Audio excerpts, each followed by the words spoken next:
அதாவது சமீபத்தில் மத்திய அரசு தேசிய கல்வி கொள்கையை கொண்டு வந்தார்கள். அதன்படி அதை அனைத்து மாநிலங்களும் ஏற்றுக்கொள்ள வேண்டும் என்று கோரிக்கை வைத்தார்கள். அது சமீபத்தில் நம்முடைய ஜெய்தீப் தாங்கர் அவர்கள்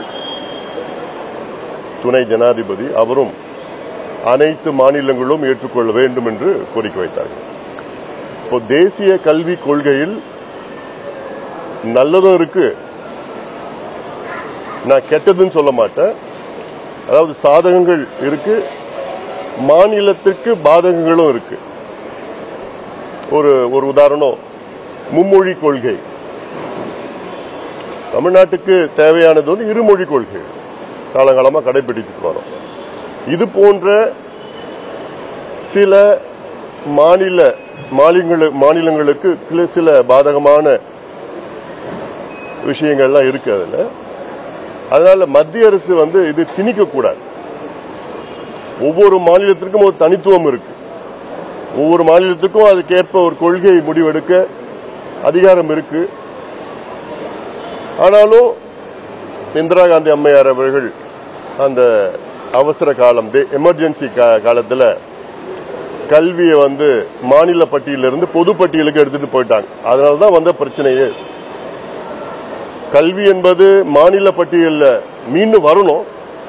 அப்படி இருந்ததுன்னா ஒவ்வொரு மாநிலத்திற்கும் அவங்களுக்கு கொள்கைக்கு ஏற்ப நடவடிக்கையில் ஈடுபடலாம். அதே நேரத்தில் மத்திய அரசு திணிக்க கூடாது.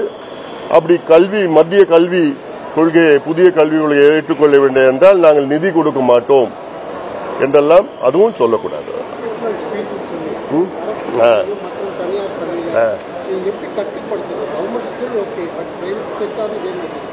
அது இப்போ வந்து ஒரு அரசாங்கம் வந்து இது சம்பந்தமாக ஒரு சுற்றறிக்கை வெளியிட்டு இருக்கிறது.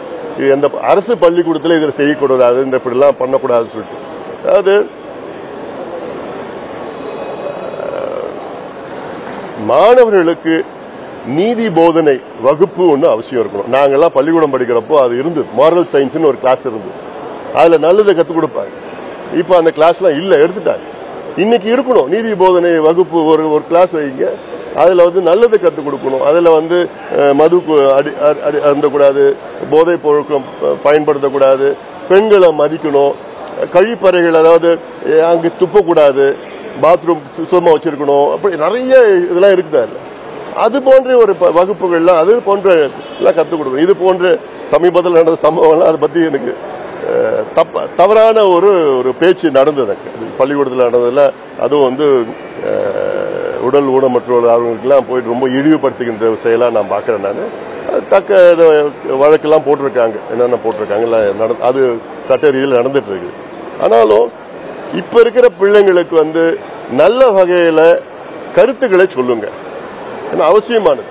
அதே வேளையில இன்னைக்கு இளைஞர்களுக்கு வந்து அறிவுரை சொல்றதுக்கு அவங்க யாரும் ஏத்துக்கிறது இல்லை. சொல்ற விதத்துல சொன்னா ஏத்துப்பாங்க. புரிச்சில்லம்மா?